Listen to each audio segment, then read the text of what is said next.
আউযু বিররহমানি mean in কুনতা তাকিয়া।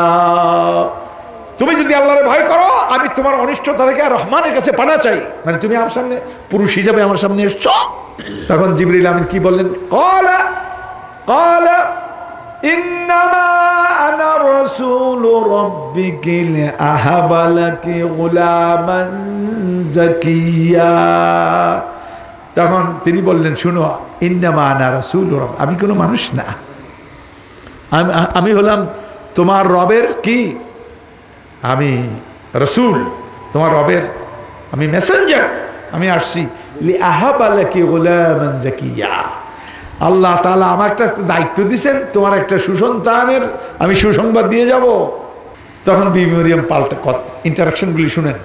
বিবি মরিয়ম ক্বালাত আন্না ইয়াকুনু লি গুলামু ওয়া লাম ইয়ামসাসনি বাশার ওয়া লাম আকু বাগিয়া।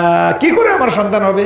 এখন কোনো মানুষ আমাকে স্পর্শ করেনি, আমি লোক কুমারী, কোন মানুষ আমাকে স্পর্শ করেনি। ওয়ালাম আকু বাগিয়া, আমি চরিত্রহীনও নই। ক্বালা কাযালিক, হযরত জিবরিল বলেন এমনি ভাবে। ক্বালা রাব্বুক, তোমার রবে বলছেন হুয়া আলাইয়া হাইয়্যিন, আমার জন্য এটা সহজ, বিনা বাপে সন্তান দেওয়াটা আমার জন্য কি? কে বলছেন? আল্লাহ। তোমার রব বলেছেন ওয়ালিনাজআলাহু আয়াতাল লিন্নাসি ওয়া রাহমাতাম মিন্না ওয়া কানা আমরাম মাকদিয়া।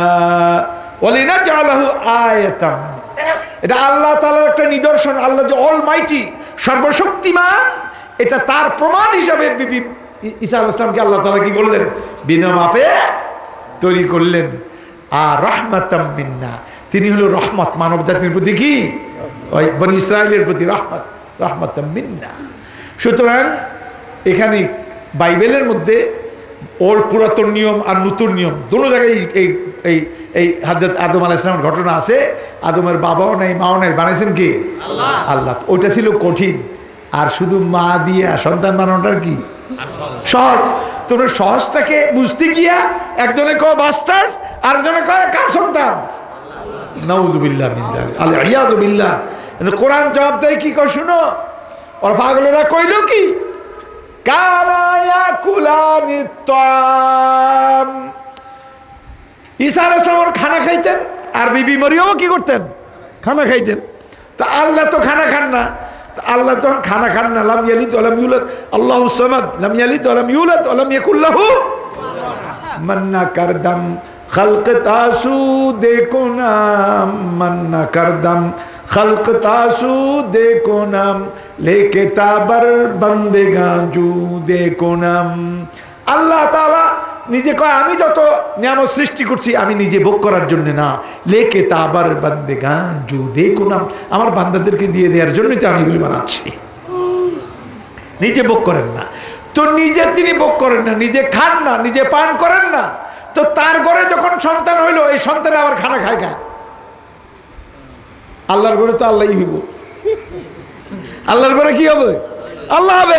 তা আল্লাহ তো খানা খায় না, আল্লাহ তো ঘুমায় না, আল্লাহ তো কি করে না, কি করে প্রস্রাব পায়খানা করে না, তো খানা খাওয়া মানে কি? হবেই। সুতরাং ঈসা আলাইহিস সালাম প্রস্রাবও করতেন, পায়খানা করতেন, বিবি মরিয়ম এই কাম করতেন। কানা ইয়াকুলা, কোরআন খুব সহজে বলছে কানা ইয়াকুলানি তাম, উভয় খানা খাইতো। দেখো পাগলেরা কয় কি, খানা খাওয়ার সাথে সাথে কান ধরে টান দিলে তো মাথা আসে, তার মানে পায়খানা হইতো। তো কেমনে আল্লাহর বউ হয়? নাউযুবিল্লাহ। কেমনে আল্লাহ হয়? আল্লাহর ঘরের, নাউযুবিল্লাহ মিন যালিক, বলে নাউযুবিল্লাহ। খ্রিস্টানরা বোকামি করছে এই জায়গায়, তারা ধর্ম পৃথিবীতে ধর্ম প্রচার করতেছে, কিন্তু তারা জানে না কত নড়বড়ে ধর্ম। বৌদ্ধ, মহামতি বৌদ্ধ তিনি ওয়াজ করতেছেন, তিনি কি বলতেছেন শুনুন, অহিংসা পরম ধর্ম। হিংসা করাটা কি? হিংসা না করাটা পরম ধর্ম। আচ্ছা, ঠিক, সুন্দর কথা, এক নম্বর। দুই নম্বরে তিনি বলছেন জীব হত্যা মহাপাপ, সুন্দর কথা। তা আপনি এবার কন, মহামতি বৌদ্ধ অত্যন্ত সম্মানিত ব্যক্তি, সন্দেহ নাই, কিন্তু এই ওয়াজ যদি তিনি করে থাকেন জীব হত্যা মহাপাপ, তাহলে জীব, চিংড়ি মাছ তো একটা জীবই, চিংড়ি মাছও খাওয়া যাইব না, হত্যা করা যাইব না। গরু তো পারাই যাবে না, ছাগলও পারা যাবে না, মুরগিও পারা যাবে না, চিংড়ি মাছও না, টাকি মাছও না, শোল মাছও না, কিচ্ছু না। তো কি খাবেন? কি খাবেন? কোন সবজি খাইবেন? সবজি খাইবেন? তো আমাকে বসুর নাম না কি, ওই যে বিজ্ঞানী ছিলেন যে জগদীশচন্দ্র বসু, বাংলাদেশি, উনি আবিষ্কার করেছেন যে বৃক্ষেরও জীবন আছে। বৃক্ষের কি আছে? প্রাণ আছে। জীব হত্যা মহাপাপ, তাহলে বৃক্ষ দবাই করে দেবো না, এখন করা দেবো না, শাক সবজি কিচ্ছু হয়ে দেবো না, সব তো গেছে।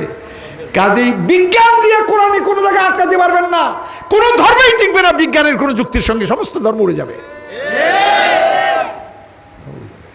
কোনো একটা জায়গায় টিকাতে পারবেন না। না হিন্দু ধর্ম টিকবে, না খ্রিস্টান ধর্ম টিকবে, না বৌদ্ধ ধর্ম টিকবে, বিজ্ঞানের কোন যুক্তির সঙ্গেই টিকে না। এই জন্য তারা কয় ধর্মরে আলাদা করছে। কি করছে? এর থেকে আলাদা রাখতে হইবে, ধর্ম নিয়ে এগুলির সঙ্গে মিলানো যাবে না, কারণ টিকানো যায় না। কিন্তু কোরআন কয় বিজ্ঞান দিয়েই বুঝো, কোরআন বিজ্ঞান দিয়ে বুঝো, এবং বিজ্ঞান কি বুঝো কোরআন দিয়া, কোনো অসুবিধা নেই, বোঝার চেষ্টা করো। সুবহানাল্লাহ, সুবহানাল্লাহ। আমি আজ এগুলি এই সমস্ত একদিকে আলোচনা করতে চাই। তো বলছিলাম, যারা ডানে বামে ধর্ম মানেন, আপনারা কি মনে করেন এই যে ধর্ম পালন করতেছেন, কিয়ামতের দিন সমস্ত ধর্ম বাতিল করে দেওয়া হয়েছে, একমাত্র কিতাব এখন বাকি রয়েছে কোনটা? কোরআন। কেন? এই কোরআনের মধ্যে কোনো পরিবর্তন করা সম্ভব নয়। এই যে আছে কি বলে Brahmandi high school, Brahmandi high স্কুলের যে ধর্ম পণ্ডিত, হিন্দু ধর্ম পণ্ডিত, এর সঙ্গে একদিন কইলাম যে ভাই, আপনাদের ধর্ম কিছুদিন আমি পড়ছি, এই আপনাদের যে দেবদেবীদের চরিত্র নিয়ে, এগুলি পড়ার পরে তো চোখ থেকে কান দিয়ে ঘুম আসে, ব্যাপার কি? ও আমার কি জবাব দেয়, কয় এগুলি প্রক্ষেপণ হয়েছে। প্রক্ষেপণ বুঝেন? মানুষ এগুলো উলটপালট করে ফেলছে, আসল জিনিস না, 2 নম্বর হয়ে গেছে। এখনো বোধহয় সেই ধর্ম পড়ায় যে কয় যে প্রক্ষেপণ, পরিষ্কার বলেছে এটা প্রক্ষেপণ। তারিফ, আরবিতে বলে তারিফ, তারিফ করছে। তাহলে কোরআনের মধ্যে তারিফ করা সম্ভব? ইন্না নাহনু নাযালনা যিকরা ওয়া ইন্না লাহু লাহাফিজুন। কোরআন আমি নাজিল করছি, এর হেফাজত আমিই করব। সুতরাং কোরআনকে আল্লাহ তাআলা কেমনে হেফাজত করলেন আপনারা লক্ষ্য করেন। একটা ছোট্ট শিশু, বয়স তার 5 বছর, 6 বছর, 7 বছর, আরবি ভাষা তার না, কিন্তু এত বড় কোরআন সে মুখস্থ করে ফেলে। পৃথিবীতে চ্যালেঞ্জ করছি, পৃথিবীতে একটা ধর্মগ্রন্থ নিয়ে আসেন, এরকম একটা বাচ্চায় একটা ধর্মগ্রন্থ মুখস্থ শুনে দিক, অসম্ভব, ইম্পসিবল। দৃষ্টান্ত নেই, খালি একটাই কিতাব আছে যা একই সঙ্গে পৃথিবীতে লক্ষ লক্ষ হাফেজ পাওয়া যাবে। অতএব কোরআনকে আপনি পরিবর্তন কেমনি করবেন? করার কোনো সম্ভব। এটা আল্লাহ তাআলা তাদের সিনাকে লোহে মাহফুজ বানিয়ে দিয়েছেন, লোহে মাহফুজ, এবং কিয়ামত পর্যন্ত এটা হতে থাকবে। ওয়ালাকাদ ইয়াসসারনাল কোরআন, কোরআনকে সহজ করে দিয়েছি। সুতরাং কোরআন রেকর্ড হয়ে যাচ্ছে। কোরআন যখন নাজিল হয়েছিল নবী সাল্লাল্লাহু আলাইহি ওয়াসাল্লামের ভিতরে, তখন রেকর্ড করে দেওয়া হয়েছে। হুজুর আসলাম যখন জিবরিল থেকে কোরআন শুনতেন, তখন তাড়াতাড়ি মুখস্থ করার চেষ্টা করতেন। আল্লাহ তাআলা বলেন, লা তুহাররিক বিহি লিসানাক লিতা'জালা বিহি। এটা কোরআনের মধ্যে শুনুন, তুমি তোমার জিহ্বাকে বারবার মুভ করো না, নাড়া দিও না, লিতা'জালা বিহি, তাড়াতাড়ি মুখস্থ করার জন্য। ইন্না আলাইনা জামআহু ওয়া কুরআনা, কোরআনকে তোমার হৃদয়ের মধ্যে, তোমার কলবের মধ্যে জমিয়ে দেয়া, রেকর্ড করে দেয়া, এটা আমার কাজ। সুবহানাল্লাহ। কার কাজ? আল্লাহ। ইন্না আলাইনা, আমার উপরে এটা অব্লিগেশন। আলা এখানে অব্লিগেশন বুঝেছে, উজুব। আমি আমার উপরে অব্লিগেশন আরোপ করেছি, আমি তোমার কলবের মধ্যে কোরআনকে জমিয়ে দিব। কি করে দিব? জমিয়ে দিব। ওয়া কুরআনা, এবং প্লে করবো আমি। তুমি যখন তেলাওয়াত করবে, এটা আমি করে দিব। মানে রেকর্ডার দিয়ে, যে এখন এখানে রেকর্ড করছেন আপনারা, আমি যেভাবে